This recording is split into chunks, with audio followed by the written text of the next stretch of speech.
শুভ তেরোয়া উৎসব বন্ধুরা, শুভ সকাল সবাইকে। তো আজকে 13ই ফাল্গুন, আর রাজবংশী কামতাপুরী সমাজে এই তেরোয়া উৎসব খুব জনপ্রিয় একটা উৎসব।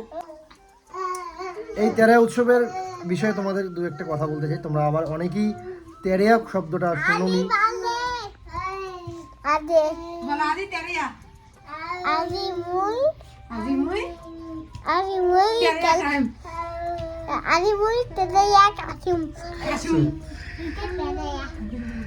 তো কারণ অনেকেই জানো না এই শব্দটা। আমাদের রাজবংশী কামতাপুরী সমাজে এই তেরোয়া শব্দটা খুব খুব পরিচিত। এই তেরোয়া উৎসব মূলত ফাল্গুন মাসে হয়ে থাকে এবং উত্তরবঙ্গের সমস্ত জায়গায় প্রত্যেকটা রাজবংশী বাড়িতে এই উৎসবটি হয়। এই অনুষ্ঠানের মূল যে বার্তাটা, সেই বার্তাটা হচ্ছে বন্ধুরা, শীতকে বিদায় দিয়ে উষ্ণতা বা বসন্তের আগমনের বার্তা একরকম দেওয়া। বিশেষ করে মেখলিগঞ্জ, মাথাভাঙা, কুচবিহার এবং জলপাইগুড়ির বিভিন্ন এলাকায় বেশি চল রয়েছে এই অনুষ্ঠান। এই হচ্ছে আমাদের তেরোয়া উৎসব বন্ধুরা। তো চলো দেখতে থাকো। দেখি মিথিল, ভালো করে বসো। মিথিল, মিতাংশ, ভালো করে বসো। কি খাচ্ছ? আমরা প্রসাদ খাচ্ছি।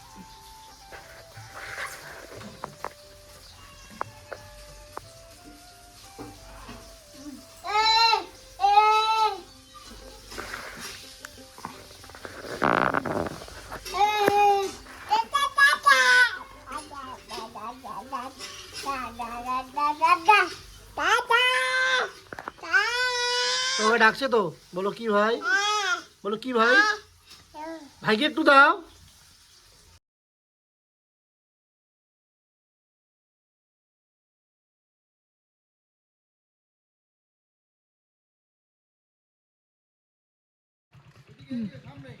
দুই বাবাটা মিলে চলছে বাজারে, বাজার করতে। আর ছোট ছিল পাগল হচ্ছে। এদিকে বাবা যাবে, এদিকে এদিকে, ওই দিকে যাবে।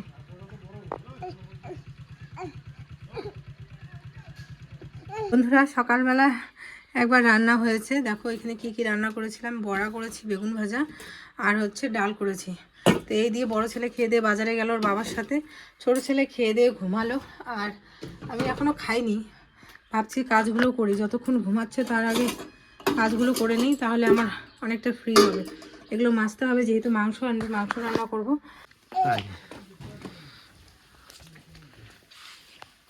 ওটো ওটো ওটো ওটো ওটো, দাঁড়াও দাঁড়াও, এই নাও, ওঠো ওঠো ওঠো, দাঁড়াও দাঁড়াও। এই যে আসো আসো আসো।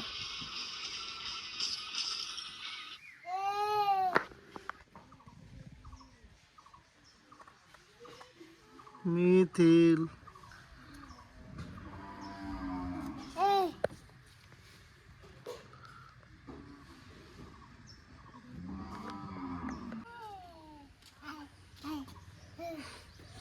কি রে, কে এটা? মিতানুষ। এই জন্য না আমি দুপুরবেলা ঠিক রান্না করতে চাই না, কারণ আমার মনে হয় দুপুরবেলা রান্না করাটা একটা চাপের জিনিস। কারণ আমার মনে হয় সকাল 10টার মধ্যে সমস্ত রান্নাবান্না কমপ্লিট করে নাও, বাচ্চাদের খাইয়ে দাইয়ে কমপ্লিট করে রাখো, তারপরে দুপুরবেলাটা একটুখানি ফ্রি ফ্রি থাকো। আর আজকে দেরি করে মাছটা নিয়ে আসছে জন্যই কিন্তু আজকে দুপুরবেলা রান্না করছি। যদিও বা সকালবেলা কিন্তু একবার আমার রান্না হয়েছে, বাচ্চাদের খাইয়েছি। তো মানে এখন শুধু মাছটা রান্না করব, এই আর কি ব্যাপার। থাক থাক থাক, দরজা থাক, নিয়ে আসো, নিমল দাদাকে নিয়ে আসো। থাক থাক, ও আসবে, ও আসবে, ওকে ঠেলে ছাড়, ওকে ছাড় ছাড় ছাড় ছাড়, ওকে ছাড়।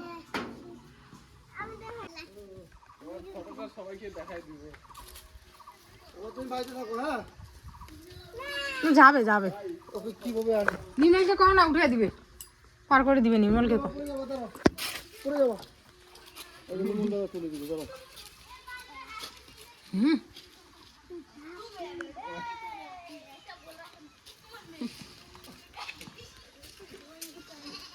এই যে হোলি আসছে সামনে, তো তখন একবার খাওয়াই হবে। তো সেই জন্য আবার আর পাঁঠার মাংসর দাম আছে আমাদের, ফলে খাইলে তো হবে না, সেই জন্য আনতে না বললাম।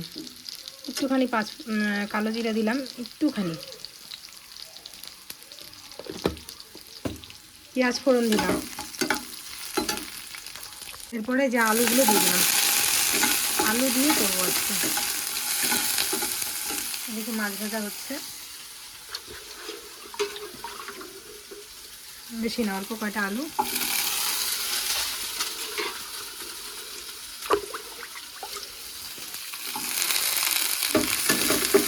আসার আগে ফটাফট আমি পালং শাক তো খাওয়া খুব ভালো, আর পুচকুর শাকের প্রতি কোনো অরুচি নেই। মানে যখন শরীরটা খারাপ থাকে, জ্বর জ্বর থাকে, তখন আমাদের নর্মাল মানুষেরই কিন্তু খেতে ইচ্ছা করে না, সেটা ব্যাপার আলাদা।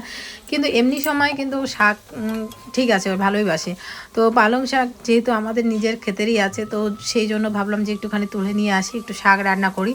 মাঝে মাঝে বাচ্চাদের এরকম শাক খাওয়ানো খুবই ভালো। আর আমি মাঝে মাঝে কি কোনো সময় ওদের জন্য যখন খিচুড়ি টিচুড়ি করি, তার মধ্যে পালং শাক দিয়ে দিই, বা ওদের জন্য যদি মাছের ঝোল করি, সেই মাছের ঝোলে পালং শাক দিয়ে দিই।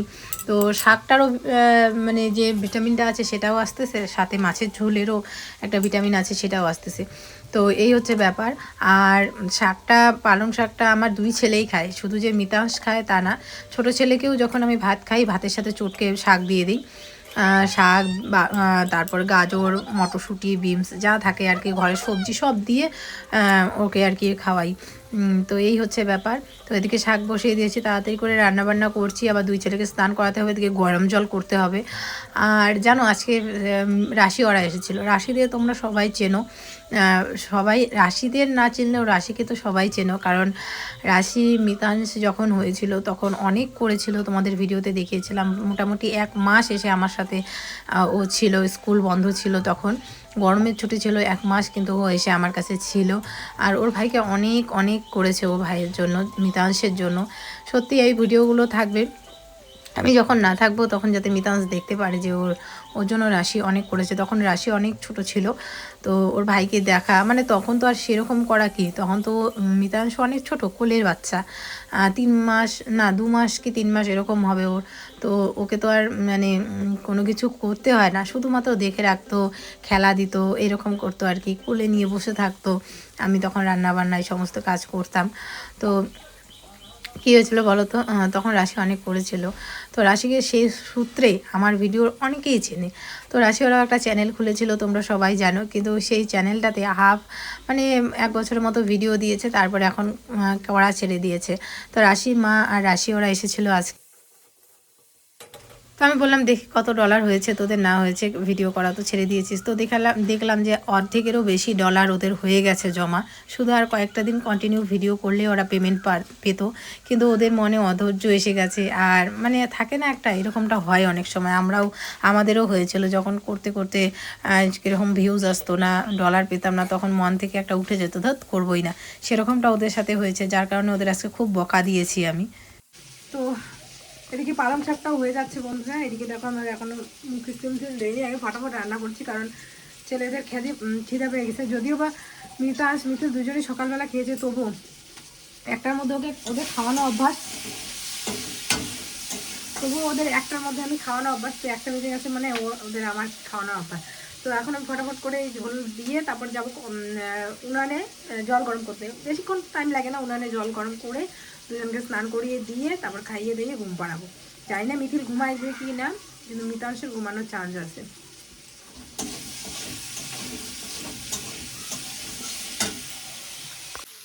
দিয়ে আলুগুলোকে আমার ভালো করে ভাজা ভাজা করে নিচ্ছি। এটার মধ্যে কোনো লঙ্কা দিইনি, কারণ যেহেতু আমার মিতাংশ খাবে, তো সেই জন্য আমি এটার মধ্যে লঙ্কা দিইনি, লঙ্কা ছাড়াই করব। আর ছেলেটা তো খেতে পারবে, তাই না বলো?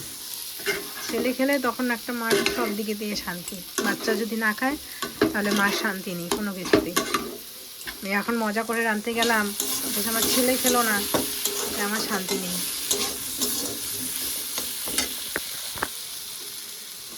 জল দিয়ে দেবো।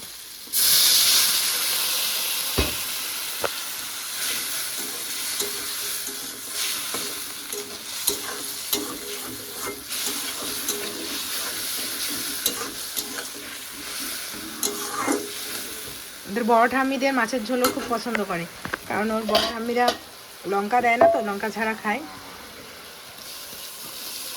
গ্যাসের সমস্যা, তো এটা খুব পছন্দ করে। তো সেই জন্য আমি ওইভাবেই রান্না করলাম। হ্যাঁ আবার মিতিলকে দাও। ছোট বেটু গরম না না। বাবা খায় খাও খাও মাম।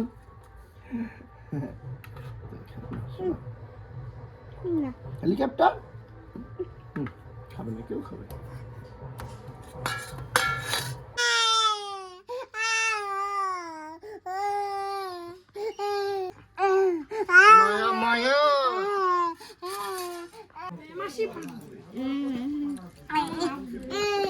দীপিকা দিয়ে আসছে, দীপ্তি দিয়ে আসে, সবাই আসে। বন্ধুরা এরা হচ্ছে সব থেকে বড় ভোদাই। কেন বলছি বলো তো, এদের টাকা আর ঢুকবে আর আর ওরা ভিডিও করা বন্ধ করে দিছে। এইদিকে দেখো ফুসকে জল খাবে নাকি এবার? বাবা এমনিতে খাও, বাবা এগুলো খাও না, দেখ এখন টিপি দিচ্ছে একবার। না না বাবা ওগুলা খেতে পারো, খালি এমনি এমনি খাও। তুমি মোবাইলে দেখছো তো ঠিকই, কিন্তু মোবাইলে দেখছো এরকম করে খায় না? হ্যাঁ কি খুশি বাবা। কার আছে বাড়ি? তুমি খেতে পারবা বাবা? খাবি না এই বেশি টক খাবে? খাও, কিন্তু ঝাল লাগে নাকি? ঝোলটা তো নেই। ওরে বাবা, ওরে বাবা, ওরে বাবা, টেস্টি বাবা। ওরে বাবা, না এই যে হ্যাঁ হ্যাঁ জল নেওয়া যায় না। তুই তো চা খাবো না? চা খাবো না না হাইতে আর চা খাবো। ভাই আছে তোমার বাড়ি? দেখতাম খাই দেয় আস্তে আস্তে এদি আন থালটা। হ্যাঁ কেন দেখো কত সুন্দর করে খায়।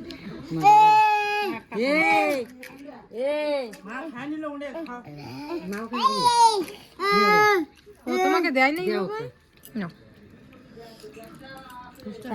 বানাই দাও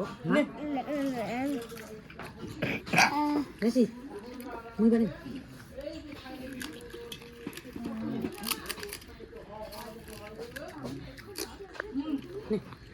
মুই না খান, মুই না খান, না মুই না খান।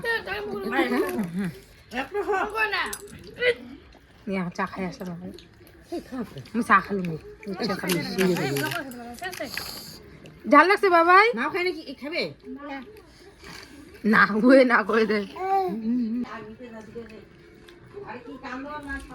আমরা আনছি, আমরাই খাচ্ছি, মিতু খায় না। আমরা খাচ্ছি চা খাই আসলাম এখন। তো যাই হোক, ওর জন্য সিঙ্গারা আছে, জিলেপি আছে, ওগুলো খাবে। বন্ধুরা আমরা কি খাচ্ছি কমেন্ট করে জানাবেন। বাবা কি বাবা কি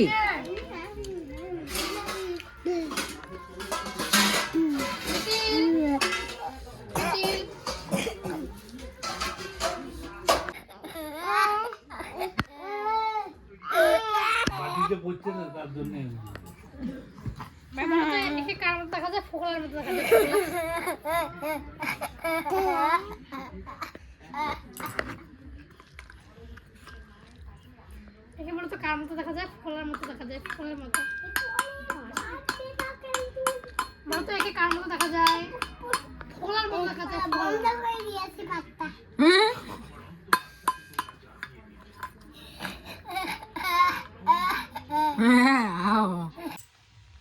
ফিরে আসলাম অনেকক্ষণ পর বন্ধুরা। এখন বাজতে চলছে রাত্রি প্রায় 10টা। আর আজকে বড় ছেলে এই মাত্র ঘুমালো, মানে কি বলবো আর। তো যাই হোক, খাওয়া দাওয়া করেছে, থালটা এখনও অবধি নেইনি। তো দুপুরবেলা মাছের ঝোল ছিল, ওই মাছের ঝোল দিয়েও ভাত টাত খেয়ে দিয়ে ঘুমালো। ছোটো ছেলেও আজকে দেরি করে ঘুমিয়েছে, দুই ভাই দেরি করে ঘুমায়। আমি এখনও অবধি না আমার সেই সকাল মানে সন্ধ্যের যে জামা কাপড় সেগুলো গোছাইনি, এখন গোছাবো রাত্রেবেলা। মাত্র ঘুমালো। তো তোমার দাদাভাই বললো যে রুটি বানাও, তো রুটি বানাবো। আর একটা কী অবস্থা কী বলো তো, আমাদের এই আমাদের এই ফ্রিজের এখন অবধি লাইন দেওয়া হয়নি।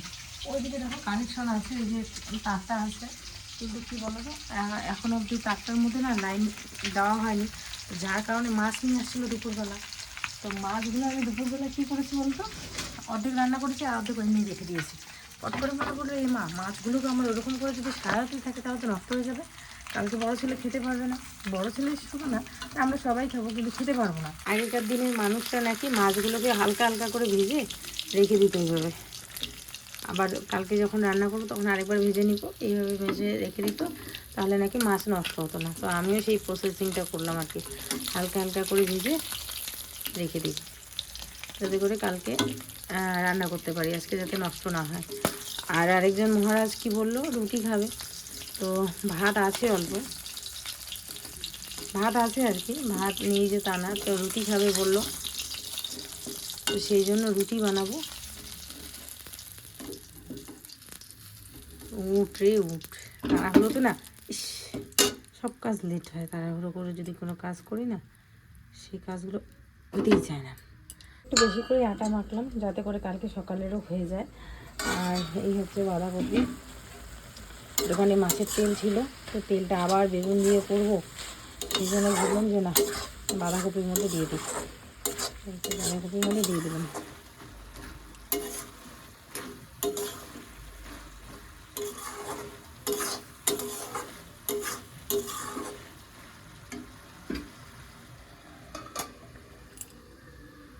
এদিকে 4টা রুটি বানালাম, বেশি বানালাম না কারণ ভাতও আছে, এখন কি খাই হোক। আর এদিকে যে ঘন্টটাও হয়ে গেছে, হয় আমার মনে হয় কেন ফুলছে না, কেন ফুলছে না, ফুললে পরে ব্যাস, এই যে যেমন এটা ফুলেছে দেখো।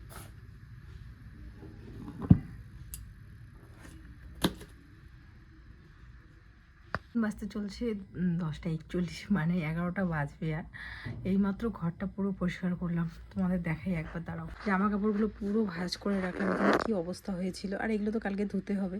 সব জামা কাপড়গুলো ভাঁজ করে রাখলাম, তারপরে এই যে ঘরটা ঝাড় দিলাম পুরো, তো কিছু করে এই মাত্র ফ্রেশ হলাম।